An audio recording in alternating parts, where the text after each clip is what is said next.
Investi quase 4 anos usando Linux. Perdi acesso a aplicativos que resolviam muitos meus problemas. Passei noites inteiras resolvendo problemas que no Windows levariam 2 cliques. E mesmo assim, não volto atrás. Mas a pergunta que você precisa responder agora é: você deveria fazer o mesmo? Porque todo mundo está falando que Linux é o futuro dos games, que o Windows está morrendo, que o Steam Deck revolucionou, tudo mais.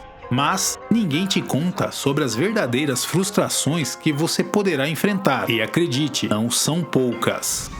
Fala, bando de lesos! Numa nice, seus putos! Coroa Leso na área! Quem vem acompanhando o canal nos últimos meses deve ter percebido que venho publicando vídeos onde testo e destrincho distribuições Linux. Não são reviews de superfície, são análises profundas, testes reais, performances em jogos, problemas documentados. Linux se tornou o meu sistema principal, tanto para trabalho quanto para diversão. Mas isso teve um preço alto, centenas de horas investidas em planejamento e principalmente em pesquisa. E aqui está a verdade que ninguém fala. Eu tive que abrir mão de várias coisas. Uma das primeiras concessões que precisei fazer ao migrar foi abrir mão do ecossistema Adobe, sem Affinity Designer nativo para Linux também, e sigo torcendo para que isso mude. Tive que reconstruir todo o meu ecossistema de produção, usando alternativas como DaVinci Resolve, GIMP, Inkscape, Audacity e Scribus. São ferramentas competentes, mas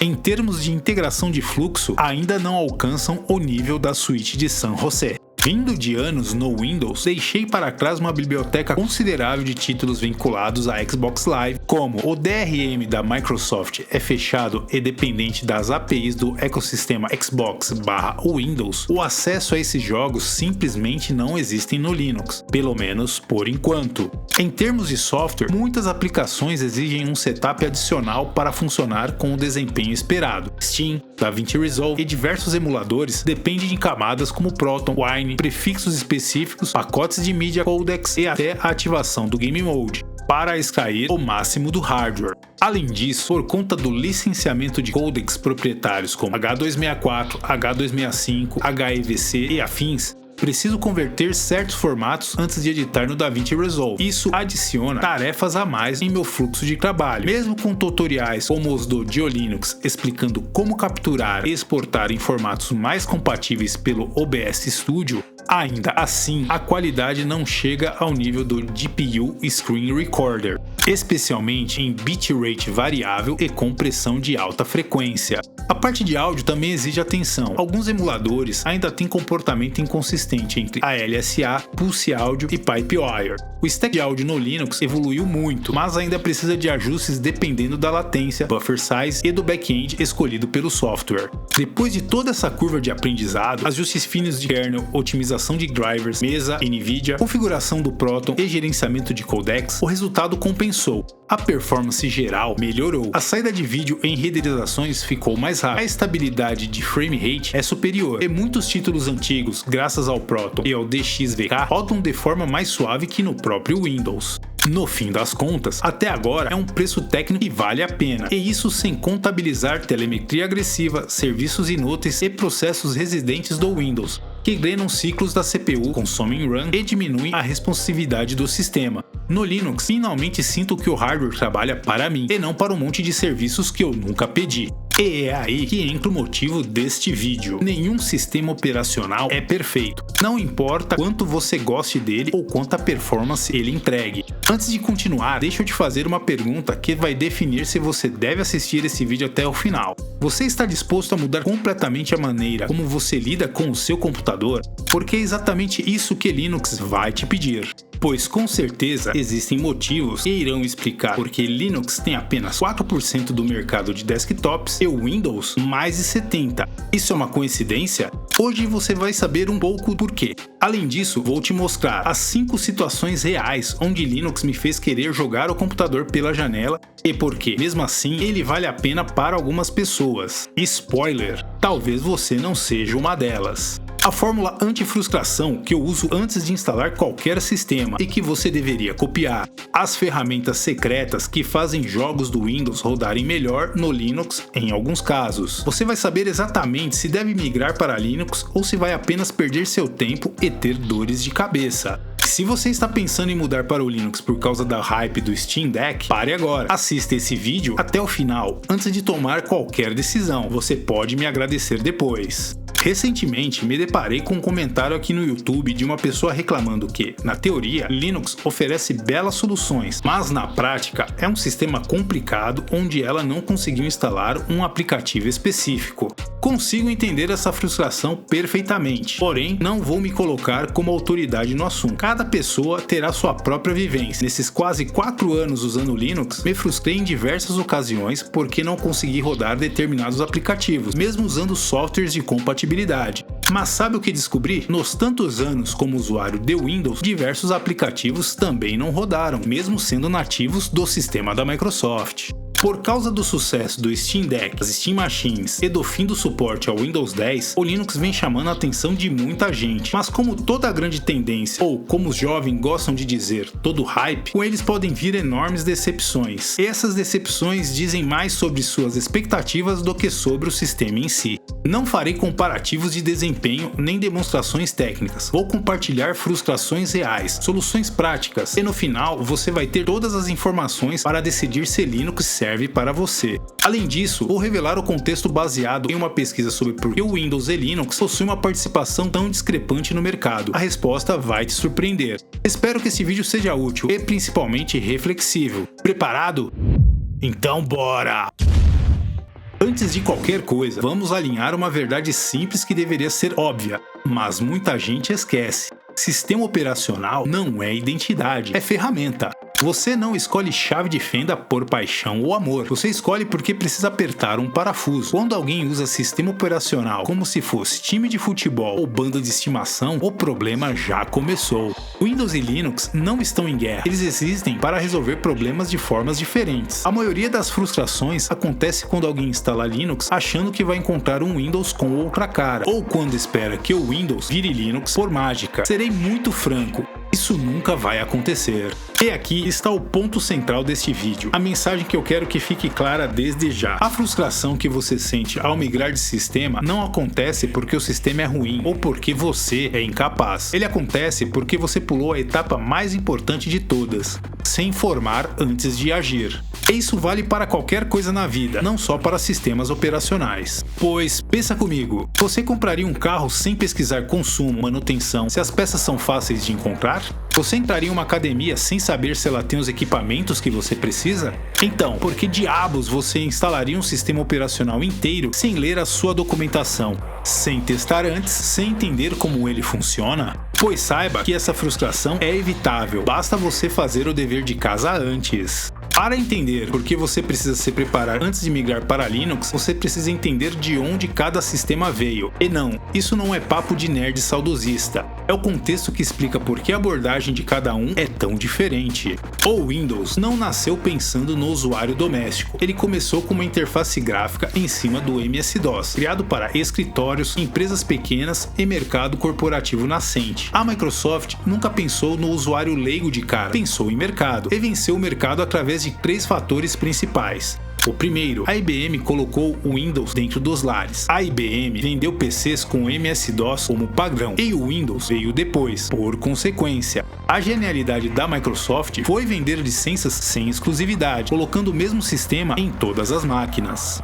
O segundo fator foi um licenciamento agressivo e estratégico. A Microsoft vendeu o Windows para fabricantes, não para usuários. Cada computador vendido já vinha com o Windows. O consumidor não escolheu, apenas o herdou. E o terceiro fator, apesar de melhor, a Apple conseguiu tornar tudo mais caro e facilitar a vida da Microsoft. Pois, mesmo tendo um sistema realmente amigável, o preço afastou o público. O Windows era feio, mas cabia no bolso. Enquanto o Windows crescia por contrato e estratégia comercial, o Linux crescia por necessidade técnica. O Linux nasceu em universidades, laboratórios, servidores e data centers em rede. Não nasceu para agradar visualmente, nasceu para funcionar de forma confiável. Ninguém escolheu Linux porque era bonito, escolheu porque travava menos, custava menos, era mais estável. Linux não dominou empresas através de marketing, ele foi chamado por elas porque resolvia problemas que outros sistemas não resolviam.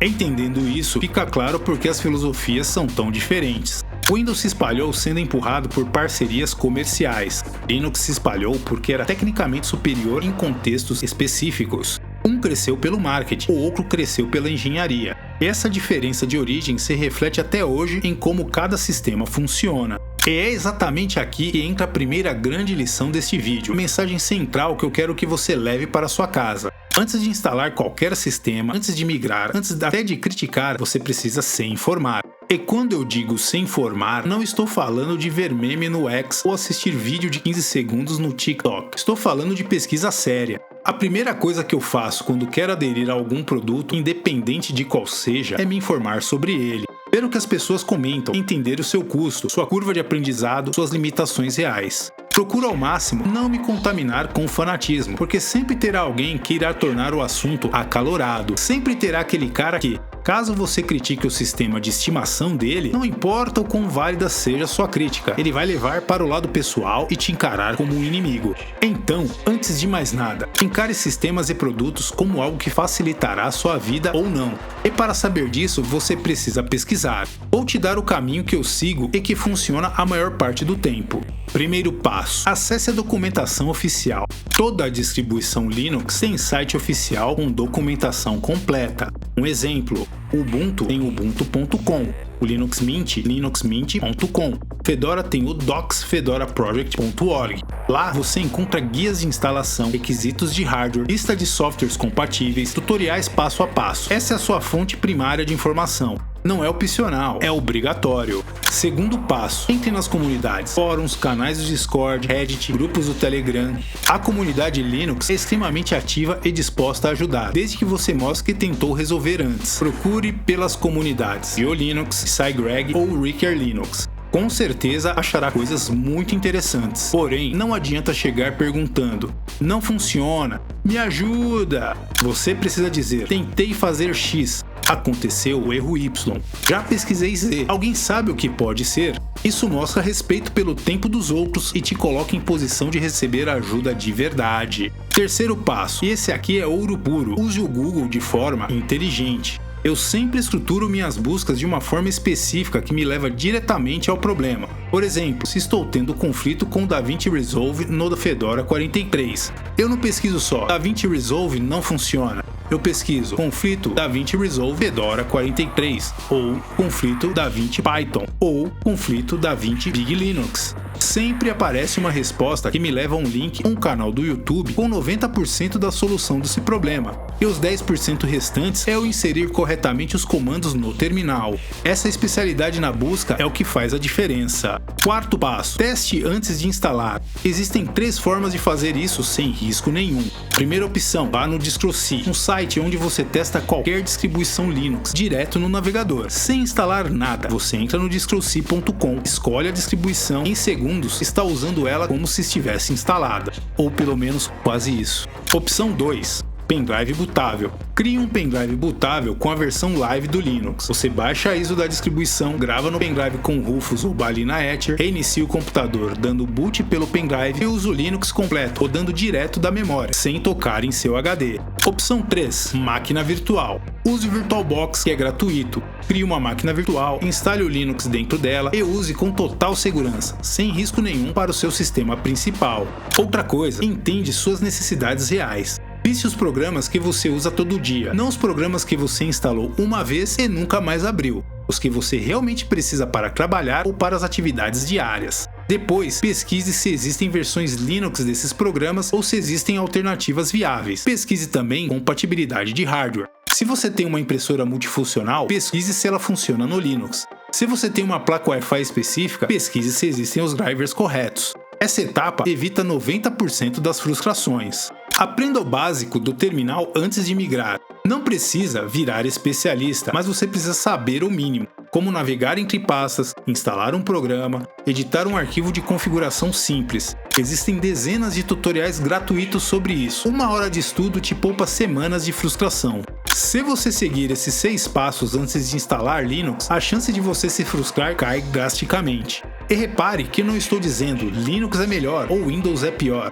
Estou dizendo que informação antes de ação é a chave para qualquer transição bem-sucedida. A Agora que você entendeu a importância de pesquisar antes, vamos falar das diferenças estruturais entre Windows e Linux que você vai encontrar durante essa pesquisa. Entender essas diferenças vai te ajudar a saber se Linux é para você ou não. No Windows, você aprendeu a baixar programas, dar 2 cliques, instalar e confiar, sem se questionar muito até parecer uma tela azul ou algo inesperado com o sistema. No Windows, o arquivo manda no sistema, você baixa um executável, ele roda, ponto. No Linux é o oposto, o sistema manda nos arquivos. Aqui, as permissões importam, administrador é outro usuário chamado root. Arquivos não rodam sozinhos, nada é executado sem autorização explícita. Linux não confia em você por padrão, e isso é literalmente um elogio, não uma crítica. No Linux, arquivos baixados não têm permissão de execução por padrão, você precisa deliberadamente conceder isso. É mais chato? Sim. É mais seguro? Absurdamente. O Linux trabalha com a ideia de que o usuário comum não governa o sistema. Essa separação de privilégios é a base da segurança Unix há 50 anos. Outra diferença fundamental está na instalação de programas. No Windows, por muitos anos você caçava programas e drivers na internet, baixava um arquivo .exe ou .msi de sites aleatórios e rezava para não ser um vírus. No Linux, você instala de um repositório. E o que é um repositório? Pense assim, é como a App Store do iPhone ou o Google Play do Android. A diferença? Linux fez isso há 15 anos antes. O repositório é um servidor mantido pela distribuição onde todo o software é verificado, testado para sua versão específica do sistema e assinado digitalmente. Tudo atualiza junto, no mesmo comando. Você não reza ao instalar o software, você confia na cadeia de distribuição. Mas como isso funciona na prática? Simples, no terminal você digita sudo apt install Firefox e pronto. Em interfaces gráficas, você pode abrir as lojas da sua distribuição, como Gnome Software, Discover no KDE ou mesmo Bazaar no Bazite. Busca o programa e clica em instalar. É seguro? Sim. Confiável também. É chato quando o programa que você quer não está no repositório oficial. E para esses casos, existem 3 soluções. Flatpaks, um pacote universal que roda em qualquer distribuição, isolado do sistema. O Snap, que possui a mesma ideia do Flatpak que foi criado pela Canonical, a empresa por trás do Ubuntu. E AppImages, um arquivo único executável, sem instalação que você baixa e roda direto. São soluções perfeitas? Não. Cada uma tem seus prós e contras quando o assunto é desempenho e integração com seu sistema, mas são alternativas funcionais. E aqui vai um detalhe que incomoda muita gente. A Microsoft copiou isso. De bons anos para cá, temos um Windows Update centralizado, drivers automáticos, a Microsoft Store. Tudo isso não nasceu no Windows. Linux fazia isso enquanto o Windows ainda dependia de sites suspeitos e CDs de instalação. Mas isso não foi um favor, foi uma adaptação de algo que já funcionava melhor em outro lugar. Se você pesquisar essas diferenças antes de migrar, você não se frustra, você se prepara. E mais uma vez, vamos falar de jogos, porque sei que muita gente tem dúvidas sobre isso, e aqui não tem romantização. Windows ainda reina nos jogos, ponto final. Mas Linux evoluiu absurdamente nos últimos anos, e se você pesquisar as ferramentas certas antes de migrar, você vai saber exatamente o que esperar. Linux roda jogos? Sim. Cada vez melhor, em muitos casos melhor que no Windows, graças a ferramentas específicas que você precisa conhecer. A primeira e mais importante é o Proton, que é uma camada de compatibilidade desenvolvida pela Valve. Proton permite que jogos feitos para o Windows rodem nativamente no Linux através do Steam. Você ativa o Proton nas configurações de Steam e pronto, milhares de jogos que antes não rodavam agora funcionam. Mas atenção, antes de comprar um jogo, acesse o site protondb.com. Lá você vai ver o nível de compatibilidade de cada jogo, se funciona perfeitamente, se precisa de ajustes ou se não funciona de jeito nenhum. Essa pesquisa prévia evita você gastar dinheiro em um jogo que não vai rodar em sua máquina. Agora, se você tem jogos fora da Steam, como por exemplo a Epic Games, GOG ou Amazon Games, você precisa conhecer o Lutris. O Lutris é um gerenciador de jogos unificado. Ele suporta jogos da Steam, Epic, GOG, Battle.net, Origin e até emuladores. A grande vantagem do Lutris são os scripts de instalação otimizados. A comunidade cria scripts que automatizam toda a configuração necessária para rodar um jogo específico. Você busca o jogo no site do Lux, clique em instalar, e o script faz todo o trabalho pesado de configurar o Wine, dependências, ajustes de performance. Ele sincroniza suas bibliotecas automaticamente quando você loga nas contas e centraliza tudo em uma interface só. Você pode usar também o Heroic Games Launcher, que por padrão já vem com as lojas Epic Games, GOG, Amazon Prime, mas você pode instalar outras como o EA App ou o Uplay Connect. Como funciona a sincronização?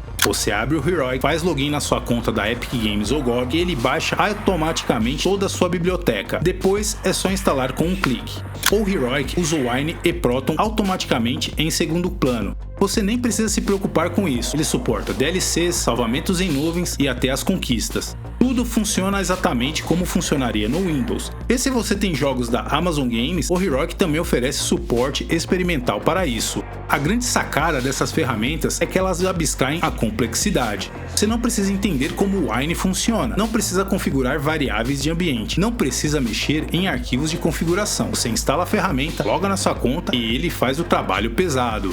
Mas ainda existem limitações reais que você precisa saber antes de migrar. Jogos competitivos com anti-trapaça invasível ao nível de kernel, como Valorant, Rainbow Six Siege ou Arena Breakout não funcionam no Linux. Não é porque o Linux seja incapaz, é porque esses anti-trapaças operam em nível de kernel do Windows e simplesmente não foram portados para o Linux. Se você vive de jogos competitivos online com esse tipo de proteção, o Windows ainda é a melhor escolha. Uma segunda limitação, os lançamentos AAA também demoram para ter suporte nativo ou para serem testados pela comunidade. Então, pode ser que você tenha que esperar algumas semanas ou meses até que a compatibilidade seja confirmada. Agora, se o seu foco é emulação, Linux simplesmente atropela. Consoles antigos, fliperamas, jogatina retrô, customização, Linux é superior em todos os aspectos. Aplicativos como RetroArch, Dolphin, PCSX2, RPCS3, tudo roda melhor no Linux, com menos travamentos, mais controle, menos latência e mais opções de configuração.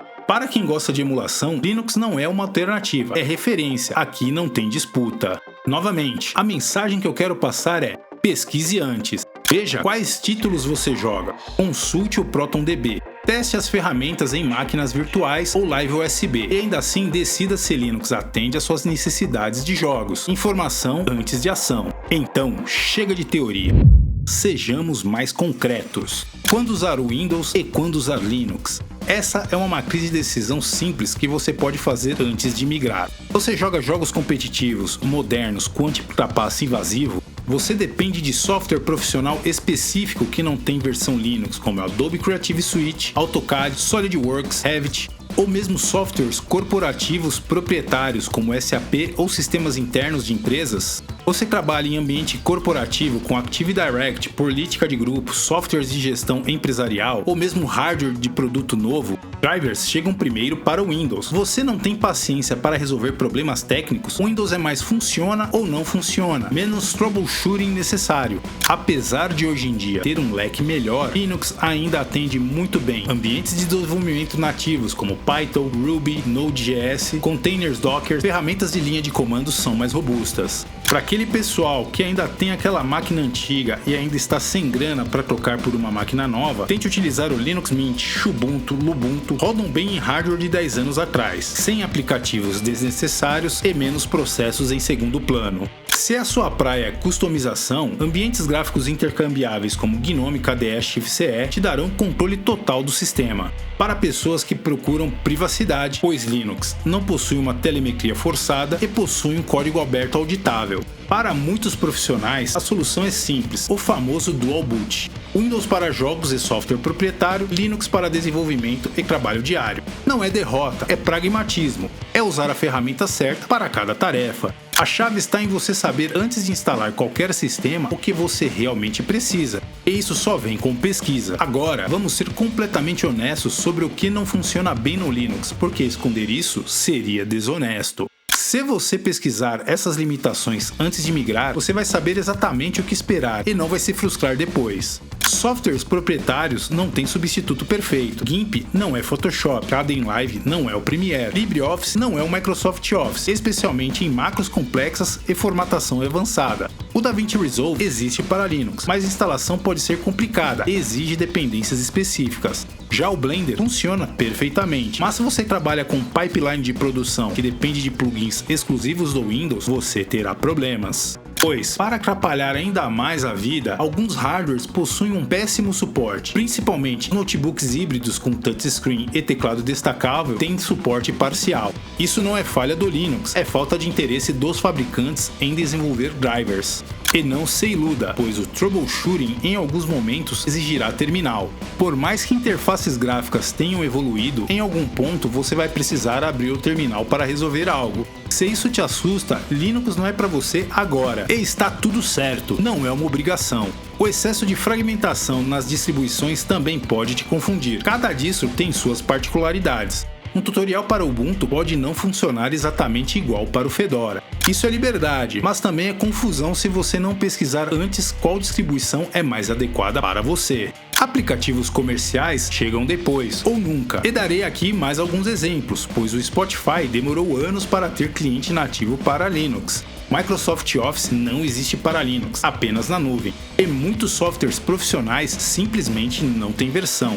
Novamente, isso não é falha do Linux, é uma decisão de mercado de seus desenvolvedores. Se você pesquisar essas limitações antes de migrar, você toma uma decisão informada. Você sabe se Linux atenderá suas necessidades ou se você precisa de dual boot, ou se deve ficar no Windows mesmo. Informação antes de ação. E aqui eu serei justo, porque não adianta falar de Linux se eu não conhecer que o Windows é excelente para o que se propõe. O Windows é ótimo para jogos modernos, softwares comerciais, ambientes corporativos, possui uma compatibilidade universal, ainda é um padrão de mercado e possui um suporte técnico acessível. Ele é fácil, previsível, popular e entrega o que promete. O Windows resolve 90% dos problemas de 90% das pessoas, e isso não é pouco. O Windows não é um vilão, é uma ferramenta industrial. Linux não é um herói, é uma ferramenta técnica. Cada um tem seu lugar, e você precisa pesquisar qual é o seu lugar antes de escolher. Então, voltaremos ao comentário que gerou esse vídeo. Linux não é complicado, como qualquer ferramenta, exige pesquisa prévia, exige ler documentação, exige testar antes de instalar, exige aceitar que haverá uma curva de aprendizado. Linux não é difícil, ele é apenas diferente, e diferente exige tempo de adaptação. Não é mais complexo que o Windows, é complexo de um jeito diferente. Linux não falha, o usuário despreparado pode falhar. O Windows não é fraco, ele é fechado. Linux não é difícil, ele é apenas honesto. O Windows tenta te esconder uma complexidade. Linux te mostra. O Windows te entrega uma solução pronta. Linux te cobra um certo entendimento. Se você quer ligar, usar e não pensar, o Windows é uma escolha certa. Se você quer entender, controlar e dominar, Linux é uma escolha correta. E ambas as escolhas são válidas. O que não é válido é migrar sem pesquisar e depois reclamar que o sistema é ruim. Então, bora recapitular. Primeiro, pesquise antes de migrar. Acesse a documentação oficial. Entre em fóruns e comunidades. Leia sobre as limitações reais. Segundo, teste sem risco. Use o DistroC em seu navegador. Crie pendrive bootável com versão live ou instale em uma máquina virtual. Terceiro, entenda as suas necessidades. Liste os programas que você realmente usa. Verifique compatibilidade de hardware. Tenha plano B se algo não funcionar. Quarto, aprenda o básico antes. Não precisa ser um expert, mas precisa saber o mínimo de terminal e como o sistema funciona. Quinto, não trate sistema como religião. Use o que resolve o seu problema. Dual boot é válido. Trocar de sistema não é uma derrota. Antes de tudo, encare sistemas e produtos como algo que facilitará a sua vida. Por sinal, de uns bons anos para cá, escuto uma frase que acho deveras infantiloide, sendo proferida por gente de idade considerável. O famoso "nossa, eu amo tal coisa". Acredito que o sentimento de amor é algo muito valioso para você projetar em algo inanimado. Se existe algo para que isso seja direcionado, com certeza são amigos e, claro, pessoas da sua família. Entenda que sistemas existem para ajudar em uma tarefa e economizar o seu tempo. São apenas parte de sua rotina. Não estou dizendo que você nunca terá uma frustração. Sempre teremos expectativas sobre alguma coisa. Porém, devemos encarar com maturidade que produtos, para ser mais específico, sistemas, são apenas interfaces para facilitar o nosso trabalho. Então, o sistema operacional não é a sua identidade, nem a sua religião. Não é uma torcida, é uma ferramenta. E a ferramenta certa no trabalho errado é garantia de frustração e perda de tempo. Mas a ferramenta certa no trabalho certo, quando você se preparou antes, quando você pesquisou, quando você testou, Quando você entendeu suas limitações e possibilidades, essa ferramenta se torna extensão do seu trabalho. O Windows foi feito para ser usado, Linux foi projetado para ser entendido, e ambos podem ser a escolha certa, dependendo do que você precisa e de quanto você se preparou antes de escolher. Então, as 3 regras de ouro: informação antes de ação, pesquisa antes de instalação, conhecimento antes de opinião. Esse é o caminho. E como sempre, se chegou até aqui, meu muito obrigado. Esse tipo de vídeo dá trabalho para produzir, testar tudo, anotar os problemas, resolver, mas saber que tem gente acompanhando faz valer cada segundo. Então deixe o seu like, se inscreva no canal, não irá te custar nada, e ative o sininho para receber as notificações. Essa simples atitude ajuda muito o YouTube a recomendar o conteúdo para mais pessoas que curtem esse universo da jogatina e tecnologia. E se quiser conversar sobre clássicos da jogatina, títulos injustiçados, Linux, edição de arquivos altexec.bat, emulação e clássicos do heavy metal, fica o convite. Considere se tornar membro do Clube Lezeira. Criei um servidor no Discord exclusivo para a galera do canal. Além do papo direto com a comunidade, você vai ganhar outros benefícios, como os lendários brasão de inscritos, seu nome nos créditos dos vídeos, dicas de jogatina para o final de semana, conteúdos antecipados com extras, e ainda ajuda o Rock Jogatina a alcançar notas e bits mais altos. Tá esperando o que pra assinar, hein? Para encerrar, tá com a grana curta, mas quer jogo novo em sua biblioteca? Dá uma olhada na Instant Gaming. Tem muita coisa boa lá, hein? Com o preço da Feira do Rolo. Link na descrição. Dúvidas, críticas ou correções? Deixe aí nos comentários. Sua participação é sempre muito bem-vinda. Este foi mais um episódio do Rock Jogatina. Espero que tenham gostado. E até a próxima! Bando de Lesos!